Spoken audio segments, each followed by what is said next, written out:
Hey, what's up, Husker fans? My name is Logan Merrick, and this is Husker Central.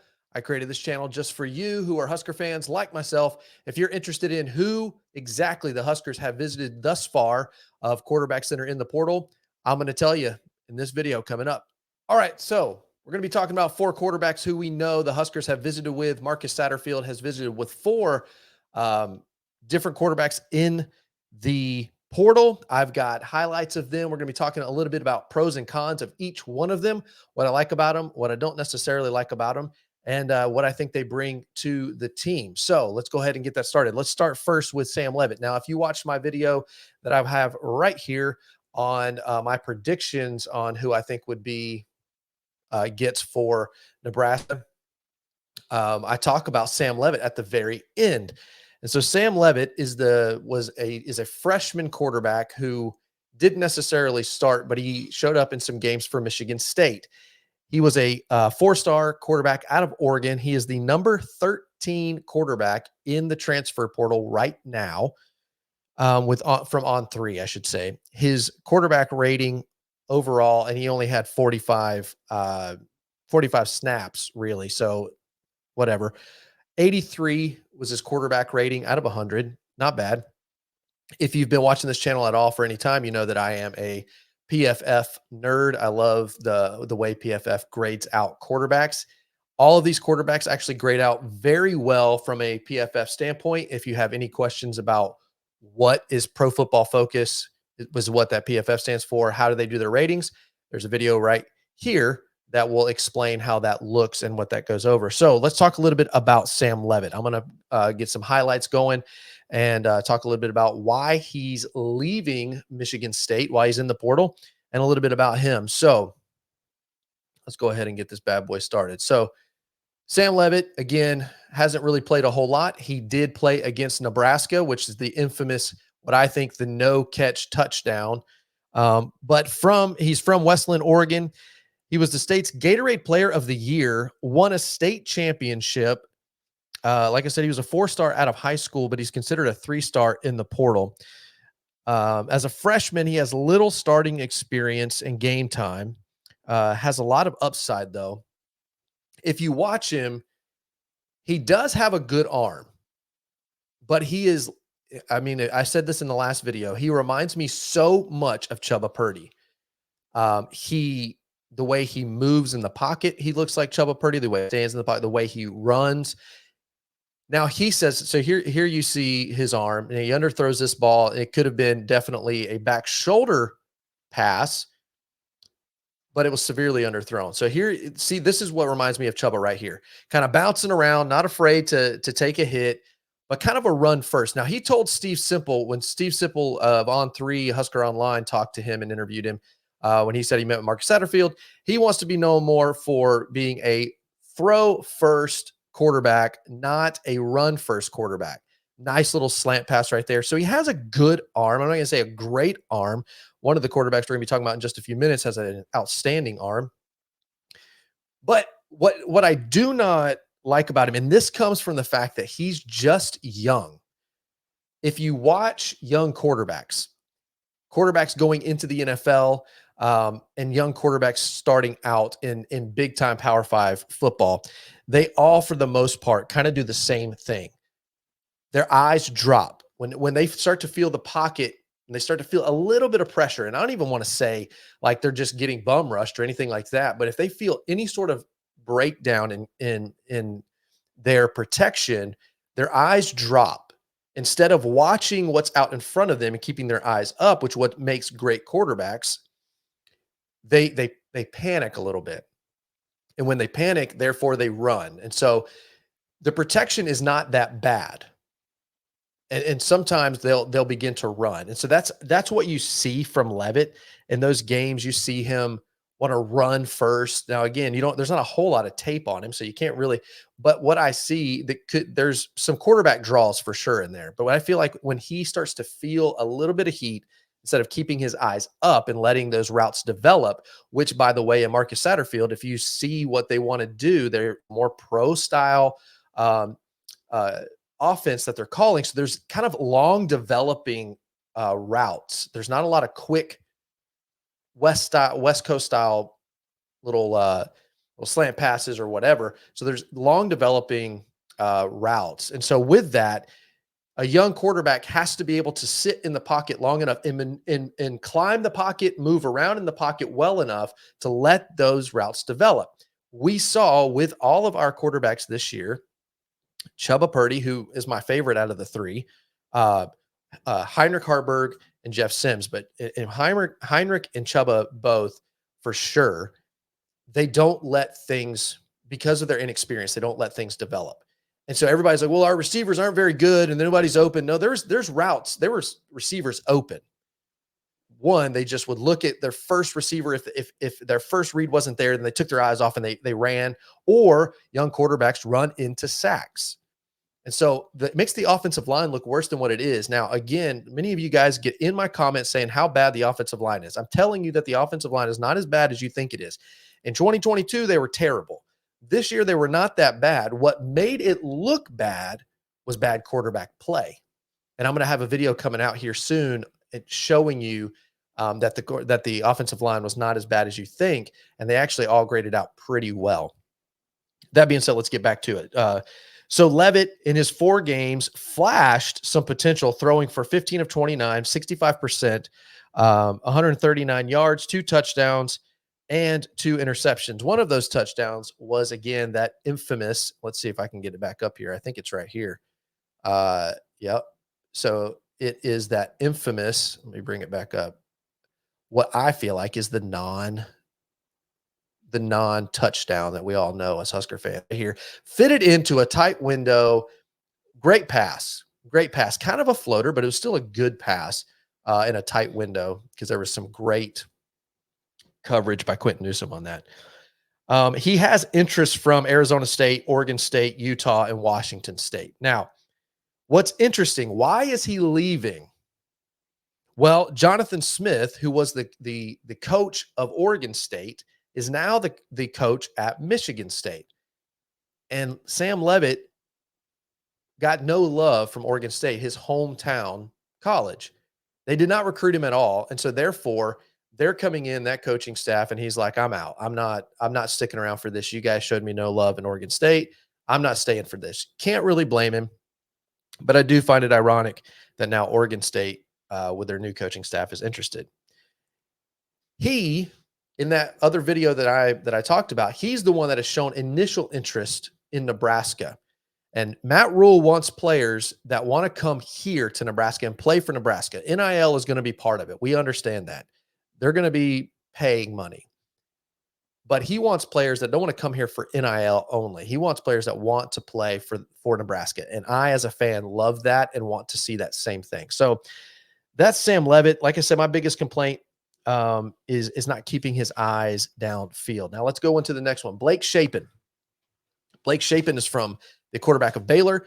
So by the way, what I forgot to say is Sam Leavitt has 4 years of eligibility left, which has a very high ceiling, makes him, I think, a good second quarterback to get. If he's the only one, I wouldn't be super happy with that. Like I'm okay with it. We want to see competition. And you guys get in my comments, you're like, well, what about Chuba Purdy? I think we need to let him develop. Yeah. But what needs to happen? Competition always needs to happen. Competition makes everybody better. If you were ever an athlete, if you played anything as an athlete, and I played baseball at a very high level, and competition makes you better. And so we want to make sure that we're bringing guys in that want to compete. If you don't want to compete, then you don't want to be a better quarterback or a better player. Competition makes everyone better. So, because you're either going to rise to it or you're going to fold, and that lets you know right there. So with that being said, I think having Sam Leavitt come in and compete is fantastic. Now, he wants to be the number one guy. And Steve Sipple is noted on Husker Online's podcast that he's like, I really like him. I think he's got a lot of moxie. He's arrogant, but in a good way. Don't hear that in a bad way.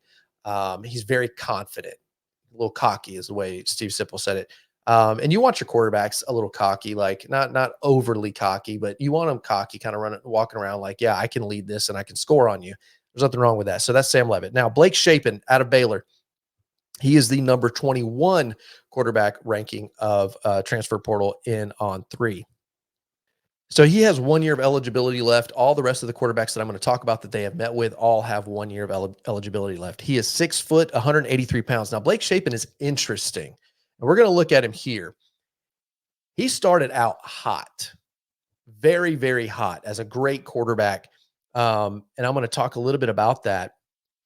He was a 3-star coming out of high school. He's still considered a 3-star in the portal. Now, he has a connection to Nebraska, not just because he played at Baylor, but because Corey Campbell was with him in Baylor before becoming our strength and conditioning coach here at Nebraska.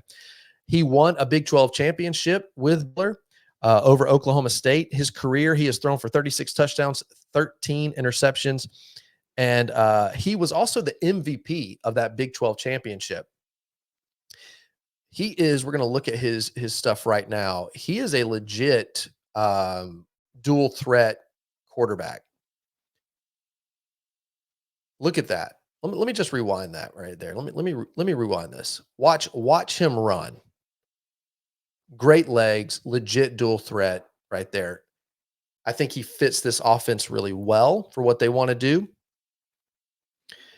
He has a good arm. Runs the option really well. He climbs the pocket too. If you watch him right here, he climbs the pocket really well, throws a deep pass, and just great touch. Great touch. Now, Shapen was lighting it up last year in 2022 to start out the year, but he had a head injury that derailed a really good season because after that head injury, he was not the same. He went, before being knocked out, Shapen had thrown for 320. In one game, let me bring it back here. In one game, Shapen in 2022 had thrown for 326 yards, 2 touchdowns, and no interceptions. And then he gets hit in the head. And after that, his year nosedived. He threw for 5 touchdowns and 7 interceptions. Something about that head injury messed with his moxie. It messed with that true dual threat. Like he went from being very confident in the pocket and very confident as a dual threat runner to poor accuracy as shown with 5 touchdowns and 7 interceptions.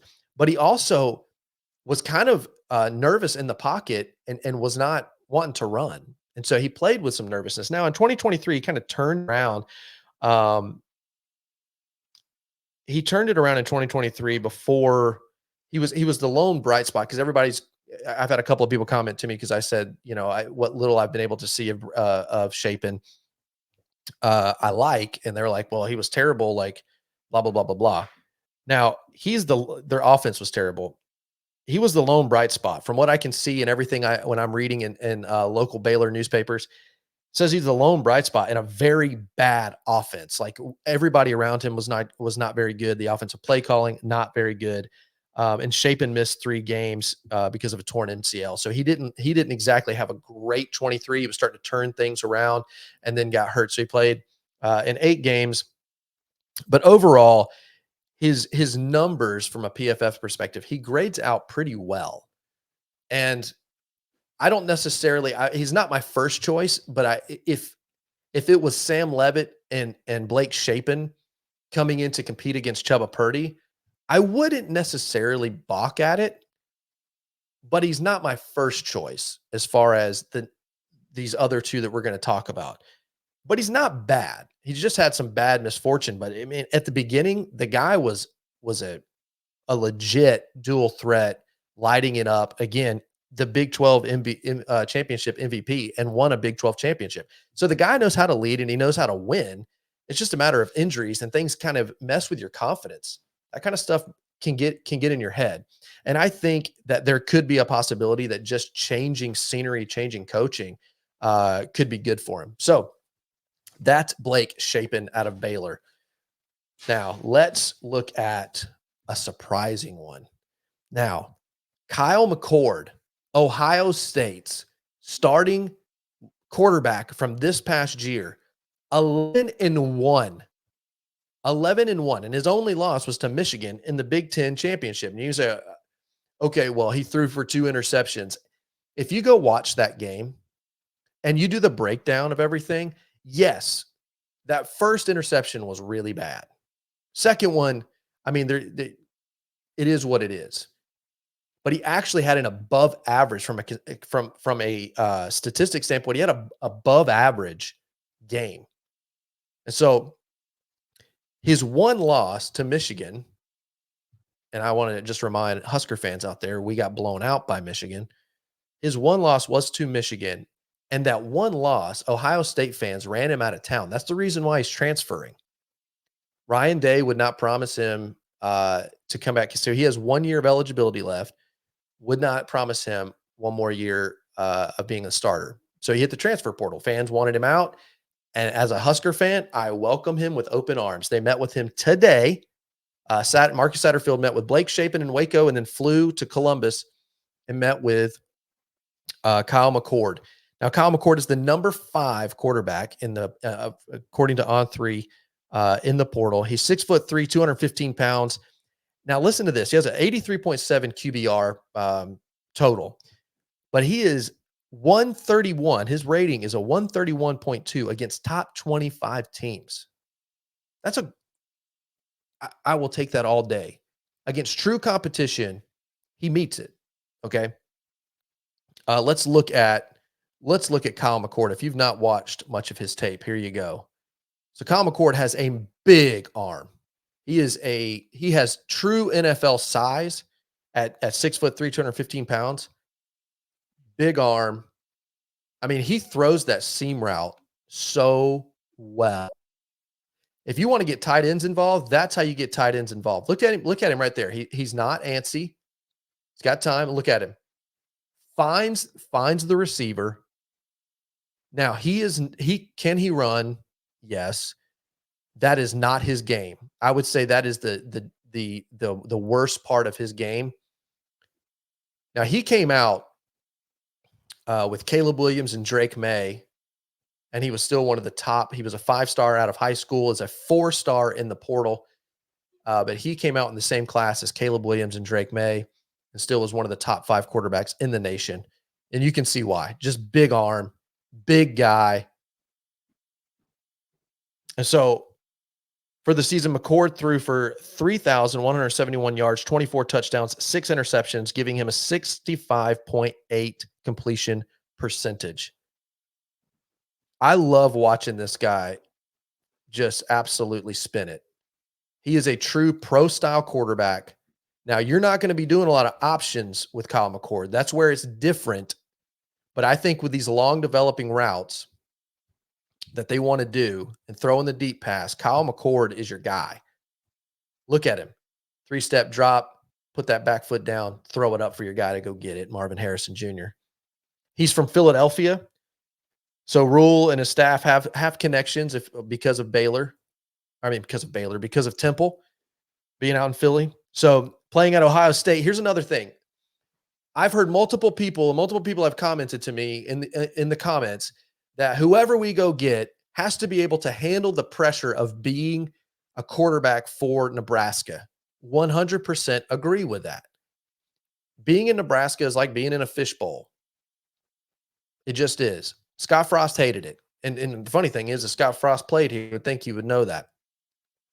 Matt Rule, as our coach, what I love is he accepts it. Like he leans into it, and I love that, and the rest of that coaching staff. And so getting back to Kyle McCord, with that, Kyle McCord has played at Ohio State. I mean, for crying out loud, they're pushing him out the door after one loss. Big Ten championship, went 11-0, and then lost in the Big Ten championship. So, or in the Big Ten championship, it lost against Michigan in the last game of the year to go to the Big Ten championship. So here's what I love about him. He has a big arm. Like I said, he's a big kid, great pocket awareness. He has the ability to put the ball in super tight spaces, as you saw in that. And like I said, he has true NFL size. Now, he can run, but isn't a natural runner. His mobility isn't as good as Blake Shapen, as Sam Leavitt, and Will Howard, who will be our next quarterback that we look at. He is not a scrambler, but that's not his game. Like you're not running the option with him. Can he get you some yards with his legs if he needs to? Sure. Absolutely. But his game is 3-step, 5-step drop, stick your foot in the ground and just spin it. Great accuracy, best accuracy out of all the quarterbacks that we will look at in this video. He's the best. So if you are a pure pocket passer type guy, he's your guy. I love pure pocket passers. I like guys that are dual threat, but I like guys that can just flat out just throw a deep pass, throw it on a line, throw that freaking inseam. Oh man, I love that stuff. All right.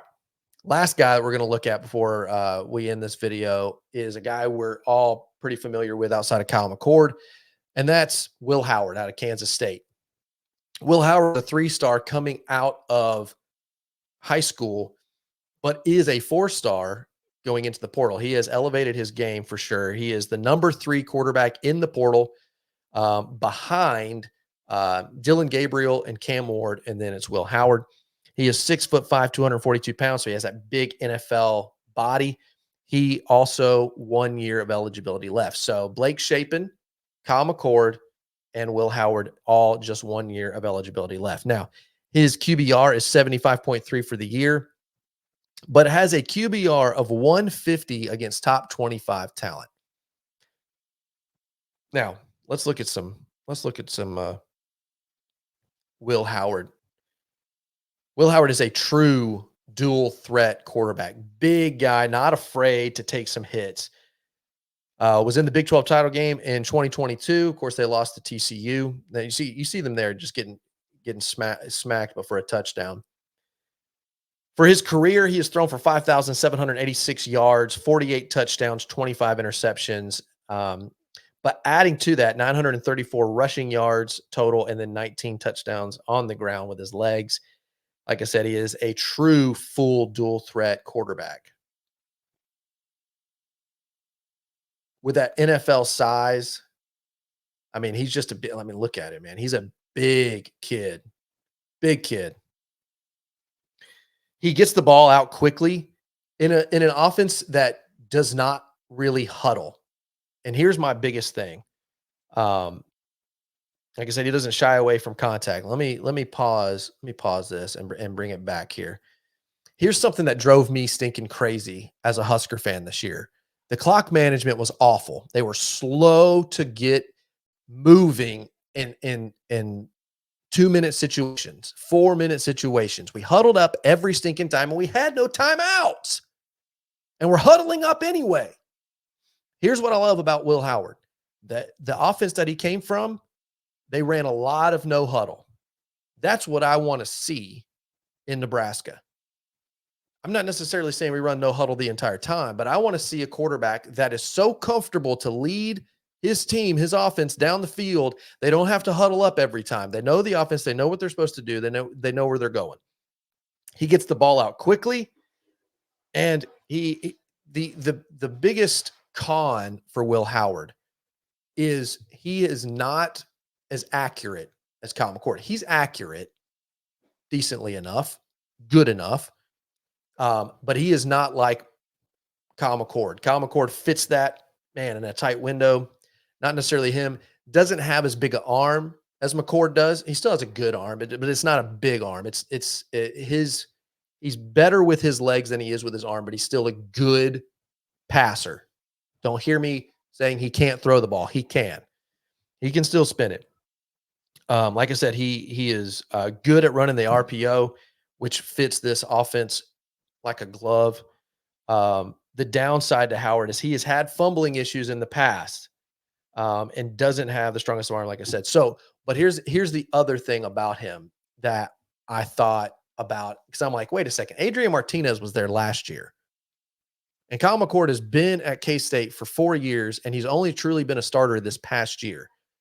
And so Klein, the coach there, for some reason, never felt like he could just give the offense over to Howard. And so that makes me go, what's the deal with that? Like, why was he and Adrian Martinez kind of both leading that offense last year, and in previous years he's had, and so they have another quarterback coming in this next year, which is why he has decided to hit the transfer portal, because he doesn't want to share duties. So there's something there. I'm not saying it's a big issue, but there's something there that I'm just curious on why they never passed the reins over to Howard. All that being said, I think he fits this offense like a glove. He does not shy away from contact. Like Heinrich Harburg, you can't be afraid to shy away from some contact in the Big Ten for sure. He runs well, big kid, throws the ball well enough, can run a no huddle really well. So those are your 4 quarterbacks that have been visited by this coaching staff thus far in the portal era. Now, I want to know from you, out of the 4, who's your top pick? Because I got to tell you, out of Will Howard, Kyle McCord, you can't go wrong with either one. And from what I understand, looking at Steve Sipple, he says that there is some mutual interest from Kyle McCord. There's also mutual interest from Will Howard. I think you got a lot of competition. I mean, Will Howard has met with USC, Lincoln Riley, right before he met with the Huskers. He's met with Miami. So I think you've got a lot of competition. Kyle McCord, I'm sure you're going to have a lot of competition for Kyle McCord. Again, I would love to see Sam Leavitt, but I want to see him with another person. Now, do I think that Sam Leavitt will come if there's another guy, another chef trying to be in the kitchen? Not necessarily. I don't know, but that's what I would love to see. That would probably be my big grandiose picture. Like, I would love to see 3 guys. One of these guys being Kyle McCord or Will Howard, being kind of the experienced guy and letting Sam Leavitt and Chubba battle it out. Now, I'm not even saying Chubba wouldn't leave if we brought in another guy or 2 other guys. He might. I hope that he wouldn't, but I want to see some competition in that room because we didn't see that last year, and it really showed. So in the comments, let me know out of these 4, who your favorite is. If you got something out of this, if you're like pumped about the transfer portal, would you do me a favor? Would you like this video? Would you share it with others? Would you consider subscribing if you've not already subscribed? Thank you guys. Like, it's been incredible, the love that you guys have shown me over the last couple of videos for sure. It's been truly incredible, and I'm very humbled by it. Thank you so much for watching this video. We'll see you again soon. But before I go Big Red! See you next time.